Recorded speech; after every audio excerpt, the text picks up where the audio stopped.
Hola, te doy la bienvenida a Magic. En este canal indagamos todo acerca del sendero de la mano izquierda y la magia oscura en el presente. Si es tu primera vez en este canal, me presento, mi nombre es Chris. Soy un entusiasta del sendero de la mano izquierda y la magia adversarial. El día de hoy, tras una larga ausencia del canal, les traigo un video bastante contundente y con una información que les va a encantar. Este video es un análisis profundo acerca de la figura de Satán, el diablo, Lucifer, el adversario. Indago desde un aspecto cultural, histórico, antropológico y claramente ocultista acerca de esta figura, haciendo un recorrido desde las civilizaciones antiguas hasta el sendero de la mano izquierda y las prácticas ocultistas en el presente. No siendo más y sin más dilación, vamos a iniciar con el videoprograma del día de hoy.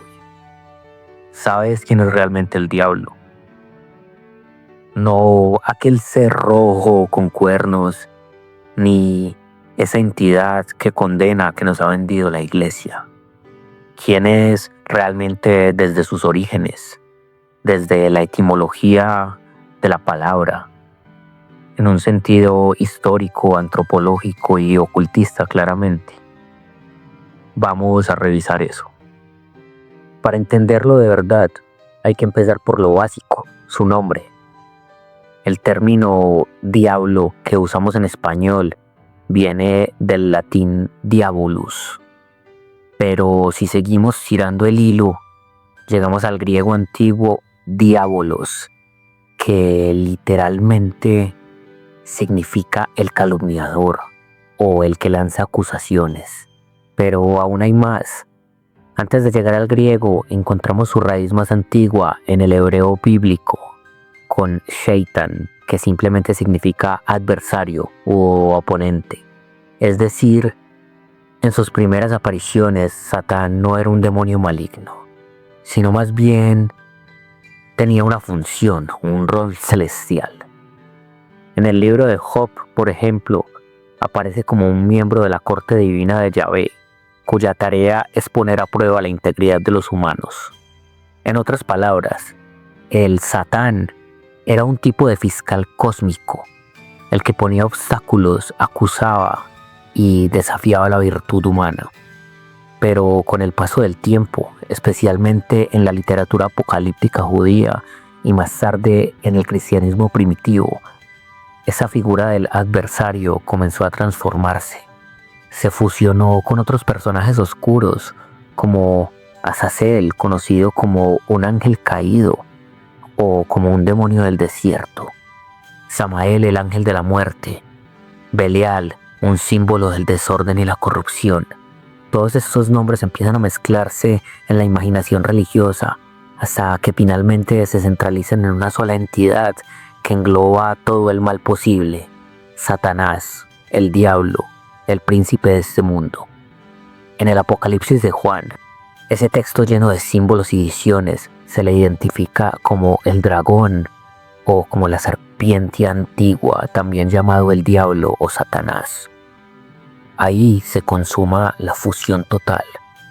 Si bien los demonógrafos, demonólogos y demonólatras profundizan en la individualidad de cada uno de estos nombres antiguos y oscuros, podemos darnos cuenta que tanto en la percepción colectiva como incluso en las corrientes espirituales como el luciferianismo, en muchas ocasiones estos nombres pueden fusionarse o pertenecer a máscaras. Estos nombres se fusionan mediante procesos alquímicos, dialécticos, antropológicos e históricos, y de esta forma se le empieza a dar una imagen a la figura del diablo. No me refiero solo a una imagen visual, sino a todo lo que lo constituye.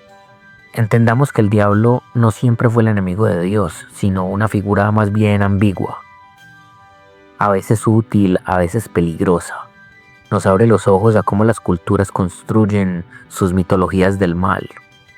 No estamos hablando solo de religión, estamos hablando de historia, de etimología, de psicología colectiva, de cómo el ser humano ha buscado siempre nombrar y dar forma al caos, al dolor, a la oscuridad que le rodea y que lo constituye desde su interior también.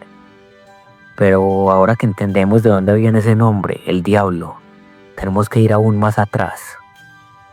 Mucho antes de que en la Biblia hablaran de Satán o del diablo, culturas antiguas como la mesopotámica, la persa, la egipcia, entre muchas otras, ya tenían sus propias versiones del adversario, aunque con nombres y símbolos diferentes. Y lo fascinante es que muchas de esas figuras terminaron influyendo directa o indirectamente en la construcción posterior del diablo judeo-cristiano.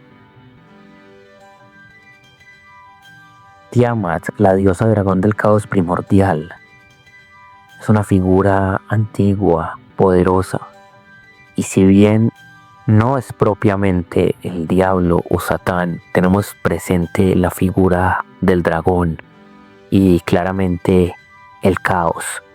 En el relato cosmogónico conocido como el Enuma Elish, Tiamat representa las aguas primordiales, una entidad femenina que engendra monstruos y dragones para vengar la muerte de su esposo Apsu.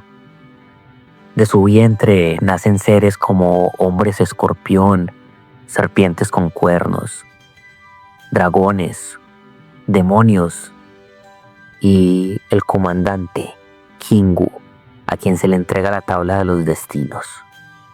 Esta legión representa el caos mismo y será enfrentada por el joven dios Marduk, quien tras derrotar a Tiamat forma el universo con su cuerpo desgarrado.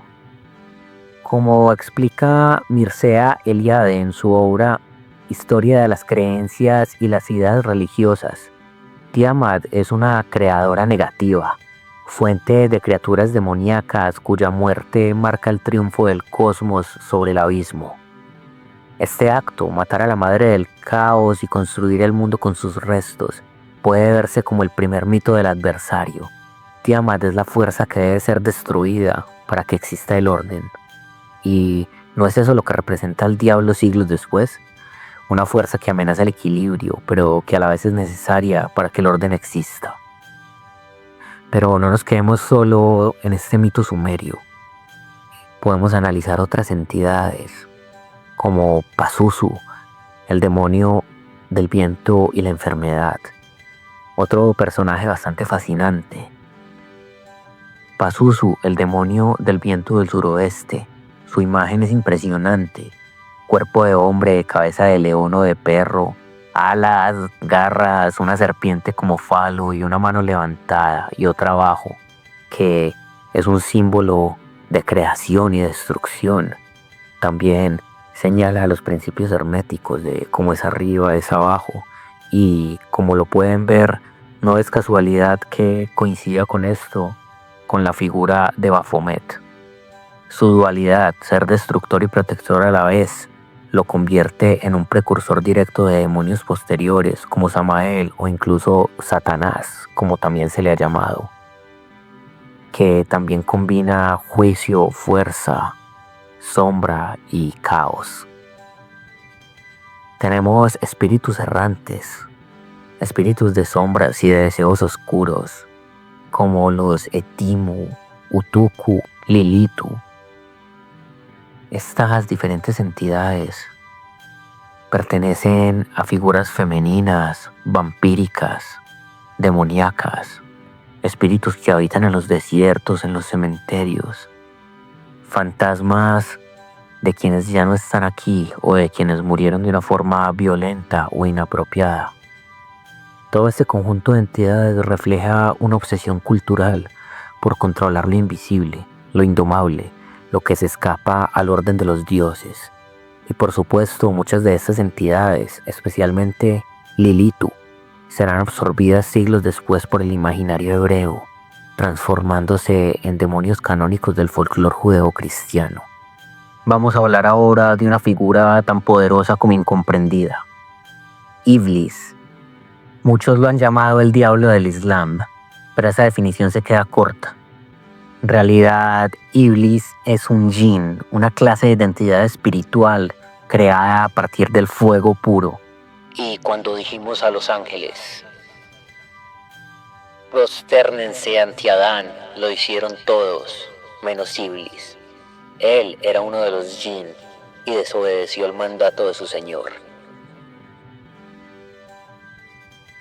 El Corán, Sura 18:50. Este versículo es clave. Iblis no era un ángel, aunque habitaba entre ellos. Tenía un rango elevado. Su esencia era diferente. Los ángeles son creados de luz. Los jinns son creados del fuego. Y esta diferencia ontológica será determinante en el destino de Iblis. Cuando Dios crea a Adán del barro y ordena a todos que se postren ante él, Iblis se niega. Y su justificación es brutalmente honesta. Yo soy mejor que él. Yo he sido creado del fuego y él ha sido creado del barro. Hay posturas que dicen que se negó porque no se iba a someter a nadie, porque solo se amaba a sí mismo. Está la perspectiva teológica ortodoxa, donde se explica que Iblis fue expulsado del cielo y que se convirtió entonces en Shaitan, que es el que desvía, el que se aparta. Se dedica a tentar a los humanos, a susurrarles dudas, a seducirlos hacia la desobediencia al Creador. En el Islam no es todopoderoso, no es el príncipe del mal absoluto, como en el cristianismo. En el Islam, Iblis solo puede tentar a quienes no confían en su Señor. Esta figura es bastante ambigua si lo vemos en realidad, ya que puede ser analizada desde muchas perspectivas. Hay textos de ocultismo moderno en los que se le describe como el portador del fuego de la voluntad, el pensamiento antinómico y la chispa de la rebelión espiritual. Pienso que todas estas posturas son válidas dependiendo de cómo las interprete quien quiera interiorizar en ellas. En muchas escuelas iniciáticas, Iblis no es el enemigo del iniciado, sino un maestro oscuro. Es el que te obliga a cuestionarte, el que te susurra por qué obedeces a los demás. No es el diablo de Hollywood, no es un villano, es un espíritu que se atrevió a decir no. Así que en este sentido, de forma arquetípica, puede tranquilamente ser una forma en la que se manifestó el adversario, esa fuerza transcultural de la que hablamos tanto en este canal. En la cosmología del zoroastrismo, en la antigua Persia, Ahriman es el polo opuesto de Ahura Mazda, el dios de la luz, la sabiduría y el orden. Ahriman representa el caos, la oscuridad, la corrupción y el deseo de destrucción. Pero atención, su papel no es accidental, sino fundacional. Desde el principio de los tiempos, estos dos espíritus están enfrentados como principios eternos. No hay victoria definitiva, hay conflicto perpetuo. En el Avesta, el texto sagrado de esta tradición, su nombre no es un sustantivo propio, sino un título, Angra Mainyu, espíritu destructivo o mente maligna. En el ocultismo contemporáneo, especialmente en el luciferianismo, Ahriman ha sido reinterpretado, no como una fuerza de mal ciega, sino como un arquetipo de autoiniciación, una corriente espiritual que te impulsa a convertirte en tu propio Dios. En textos como Liber Jebab Heyot, el autor Michael Ford afirma que Ahriman es la máscara del adversario. No es el culto a Satanás, sino convertirse en una manifestación del mismo. Ahriman es el sendero del depredador espiritual. Esta visión presenta a Ahriman como la fuerza que destruye las ilusiones del ego, la moral religiosa y la sumisión ideológica. El iniciado que sigue esta corriente no busca la fusión con lo divino, como en las religiones de la mano derecha, busca la desunión, la ruptura, el caos controlado para despertar la percepción suprema del yo. Se dice que Ahriman, al crearse a sí mismo, al emerger sin permiso, sin un mandato divino, es el arquetipo supremo del mago del lado izquierdo, el que no espera ser elegido, el que toma el poder por sí mismo. Ahriman se convierte así en el símbolo de la mente despierta, de la voluntad que no se doblega ante la luz, sino que se nutre del abismo. Ahriman, los Qliphoth y la magia negra en el sistema del sendero de la mano izquierda se vinculan directamente. La iniciación a través de Ahriman implica descender por el árbol de la muerte, enfrentando entidades como Akuman, Aeshma y el monstruoso Asidahaka, dragón infernal, hijo de Ahriman, en vida conocido como Zohak. Hay que tener presente que todos estos textos deben abordarse también desde el símbolo, desde lo metafísico, desde la introspección. Si bien todas las figuras antagónicas que he nombrado en este video tienen para mí una alta relevancia, hago especial énfasis en la entidad Ahriman sobre otros que he mencionado, ya que Ahriman es un ser del cual he hablado en repetidas ocasiones en este canal. Es una entidad que está muy presente en textos que les he recomendado, como los del autor Michael Ford. Hay muchas más figuras en las que podría ahondar, como Set en el antiguo Egipto, pero la idea principal de este video no solo es hablar de una por una todas estas entidades, ya que pienso dedicar videos específicos a cada uno de ellos, sino que quiero mencionarles esta relación de tantas entidades con la figura de Satán o el adversario, porque es elemental para poder continuar con el hilo conductor de este video documental. Hasta este punto ya les he explicado cómo el adversario nace como acusador, se transforma en tentador y es alimentado por los mitos ancestrales del caos. Pero es en el cristianismo primitivo donde el diablo empieza a consolidarse como el enemigo supremo de Dios y de la humanidad. ¿Cómo ocurrió esto? Con una serie de errores de interpretaciones, sincretismos simbólicos y estrategias teológicas que voy a intentar desenredar un poco para ustedes en este video. La construcción doctrinal del diablo en el cristianismo primitivo. Podríamos hablar de que allí es quien tienta a Jesús en el desierto, es quien reina sobre este mundo caído y es quien será derrotado al final de los tiempos. Sacerdotes de la iglesia, como el señor Agustín de Hipona y más adelante Gregorio Magno, ayudaron a construir una doctrina en la cual Satanás no era simplemente una criatura rebelde, sino el causante de la caída, el pecado original, la muerte del espíritu del hombre. Hay textos como Isaías 14 y Ezequiel 28. Uno de los errores más famosos y más influyentes es el de Isaías 14 al 12. El texto original en hebreo dice: como caíste del cielo, oh Helel ben Shahar, hijo de la aurora. Helel significa brillante o el resplandeciente. Era una metáfora del rey de Babilonia, comparado con una estrella matutina que cae. Pero cuando este pasaje se tradujo al latín en la Vulgata, Helel fue traducido como Lucifer, que en latín quiere decir portador de luz. Así nació la confusión. El nombre de Lucifer, que nunca aparece en la Biblia como sinónimo de Satanás, fue asociado con la caída de un ángel rebelde. Algo similar ocurre en Ezequiel 28, que describe al rey de Tiro como alguien que estuvo en el Edén, en el monte de Dios. De nuevo, una metáfora poética hacia un monarca humano, es reinterpretada por los teólogos como un retrato de la caída de un ser celestial. La fusión de Satanás, la serpiente y Lucifer es importante. Tenemos a el Satán en el libro de Job, la serpiente del Edén, el dragón del Apocalipsis y el Lucifer de Isaías. Todos terminan siendo aspectos de un mismo ser, el diablo cristiano. En el Apocalipsis dicen lo siguiente: fue arrojado el gran dragón, la serpiente antigua llamada Diablo y Satanás. Este es el momento definitivo en el que el adversario se convierte en el archienemigo cósmico. Ya no solo es un fiscal divino ni un tentador, ahora es el que corrompe a la creación misma. La figura del diablo cristiano también fue moldeada por las corrientes gnósticas.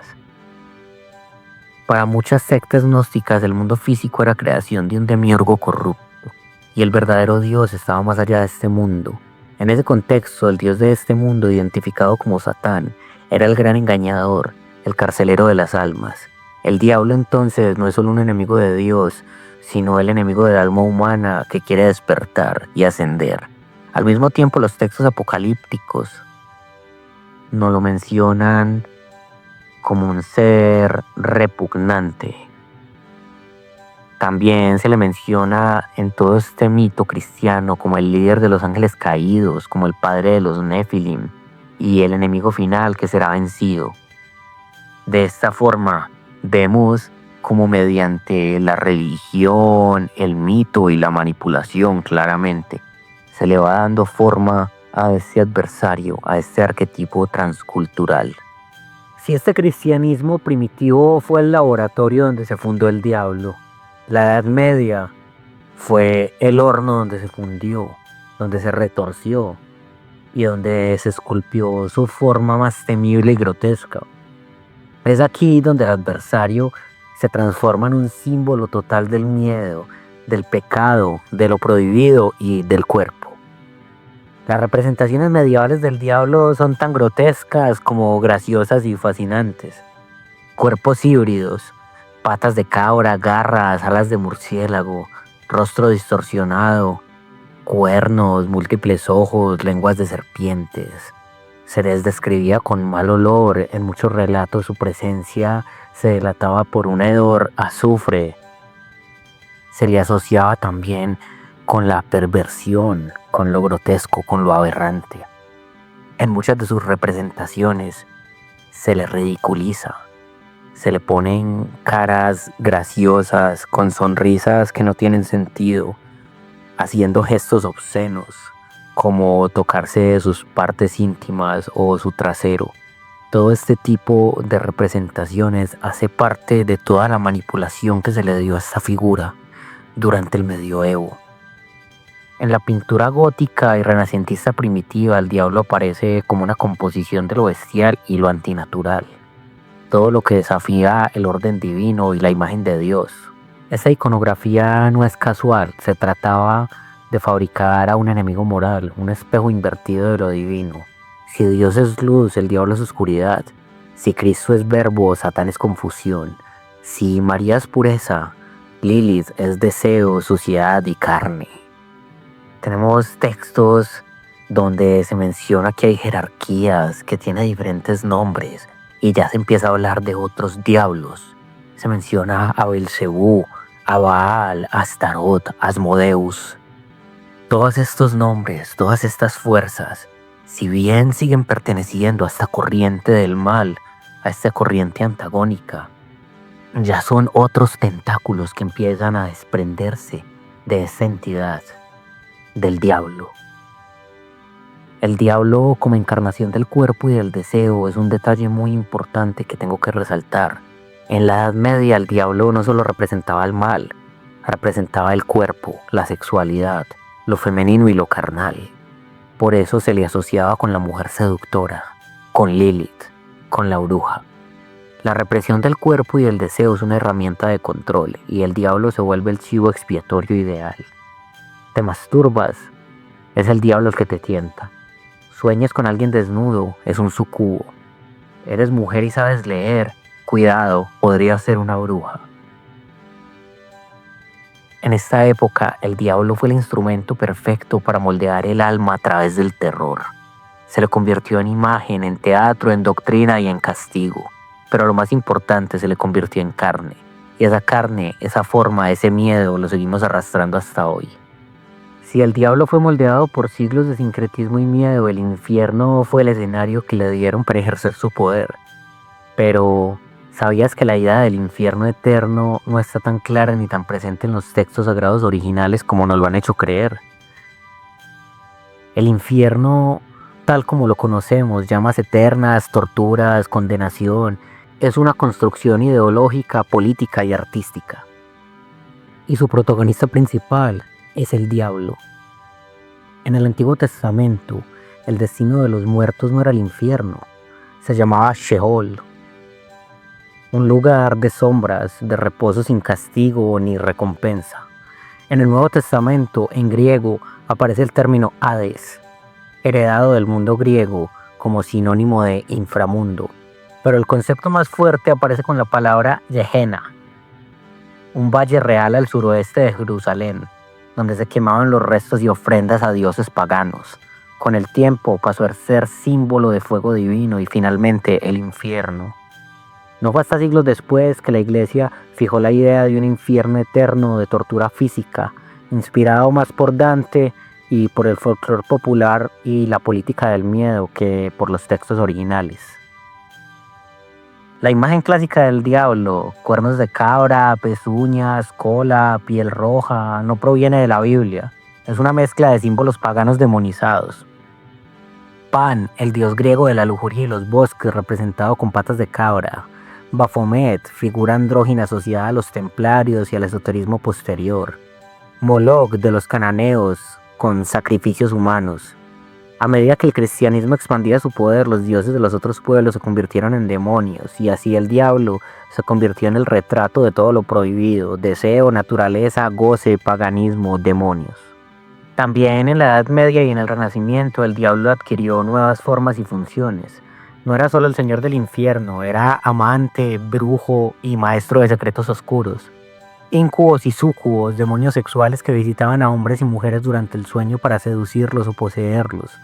Pactos demoníacos, el famoso contrato con el diablo a cambio de poder, placer o conocimiento. Los sabbats, que eran reuniones nocturnas de brujas donde se adoraba a Satanás en forma de macho cabrío y se bailaba desnudo y se invertían los ritos cristianos a su alrededor. Estas historias no eran solo supersticiones, eran dispositivos de control. La Iglesia necesitaba tener un enemigo visible, un culpable del mal en la tierra, y el diablo, con su ejército de brujas, magos y demonios, era el enemigo perfecto. Pero de toda esta combinación de asuntos políticos, sociales, religiosos, mitológicos, históricos, antropológicos, se va formando cada vez más la figura del adversario, tal cual como lo conocemos hoy en día. El diablo también estaba como el enemigo político de brujas, herejes y paganos. A partir del siglo XV el diablo se convierte en un arma política directa. Las brujas no eran simplemente hechiceras, eran súbditas del diablo, agentes del caos, mujeres peligrosas que desafiaban la autoridad religiosa. Lo mismo pasó con los herejes, los templarios, los cátaros y más tarde con científicos, filósofos y disidentes. Todo lo que se pensaba diferente, todo lo que se notaba bajo una luz diferente a la del cristianismo era condenado. En este contexto, el infierno se convierte en una amenaza pública y el diablo en el chivo expiatorio que justifica la censura, la tortura y la hoguera. El infierno no fue creado por Dios, fue creado por los hombres, y su guardián, el diablo, fue moldeado a imagen del miedo y el deseo reprimido del poder eclesiástico. Lo que nos lleva a una pregunta inevitable: ¿quién es realmente el diablo entonces? ¿Cómo se le concibe en el sendero de la mano izquierda y en el presente? Esta y muchas más incógnitas vamos a ir resolviéndolas en el desarrollo de este video. A estas alturas el diablo ya ha recorrido un largo camino: espíritu del caos, fiscal divino, demonio pagano, señor del infierno. Pero su evolución no termina ahí, apenas está en pleno desarrollo. En los siglos XVIII y XIX el diablo se libera de la teología y se convierte en idea, en símbolo, en personaje literario y en figura filosófica. Ya no se trata del miedo a la condena, ahora hablamos de libertad, disidencia, rebeldía y pensamiento crítico. En la literatura el diablo encuentra una nueva forma de existencia, el personaje trágico, seductor, complejo y humano. En El paraíso perdido de John Milton se describe a Satanás como un ángel caído que, pese a su derrota, sigue siendo majestuoso en su rebeldía. Mejor es reinar en el infierno que servir en el cielo. Esta frase lo convirtió en el símbolo del orgullo, la voluntad y la autonomía. En el Fausto de Goethe, el diablo aparece como Mefistófeles. No un monstruo, sino un intelectual, un escéptico, un irónico, un provocador. En El matrimonio del cielo y el infierno, William Blake revierte la teología y nos dice: lo que los ángeles llaman mal es simplemente la energía del cuerpo. Blake nos muestra que el diablo no es el mal, sino la fuerza creativa reprimida por la moral dogmática. Durante el romanticismo tenemos a una figura del diablo muy diferente. Poetas y artistas lo ven como el espíritu de la insubordinación, el genio incomprendido, el rebelde metafísico. Ya no es símbolo de pecado, sino de emancipación. Es el que dice no a la autoridad injusta. Es Prometeo, es Caín, es el ser humano que elige su destino aunque lo condenen. En el siglo XX el diablo se transforma en una idea filosófica. Para Nietzsche, el diablo no es real, pero la moral que lo necesita sí lo es. En su obra Así habló Zaratustra, denuncia la moral cristiana como una trampa para los fuertes, una negación de la vida real. Para Albert Camus, en el mito de Sísifo, el infierno no es un castigo divino, sino la conciencia de la absurdidad del mundo. No necesitamos al diablo como verdugo, porque el vacío ya es bastante castigo. Después de siglos de teología, folclore, inquisición y literatura, el diablo no ha muerto, hoy más que nunca vive y se reinventa en nuevas formas de espiritualidad, pensamiento, cultura y arte. Ya no es solo un demonio, es un símbolo, un espejo del individuo que se atreve a pensar por sí mismo. Tenemos como un ejemplo en el 1966 a Anton Szandor LaVey, funda la Church of Satan y también publica la Biblia satánica, donde redefine el satanismo como una filosofía atea de autosuficiencia, orgullo y hedonismo racional. Para LaVey, Satán no es una entidad real, sino un símbolo del ego, el placer, el desafío y la lógica antirreligiosa. Satán representa la indulgencia en lugar de la abstinencia, la sabiduría en lugar del autoengaño. Este enfoque influenció profundamente la contracultura occidental, desde el arte hasta la música extrema.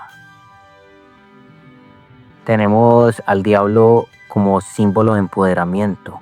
Hoy en día se representa como resistencia frente al dogma, símbolo de libertad sexual, especialmente en movimientos feministas, queer y antirreligiosos. El diablo ha recorrido un largo camino. Fue sombra, fue bestia, fue tentador y es símbolo. Pero aquí, al final de esta travesía, dejamos atrás al diablo de las religiones y de las supersticiones. Y nos encontramos con aquello que se oculta más allá de la imagen, el adversario.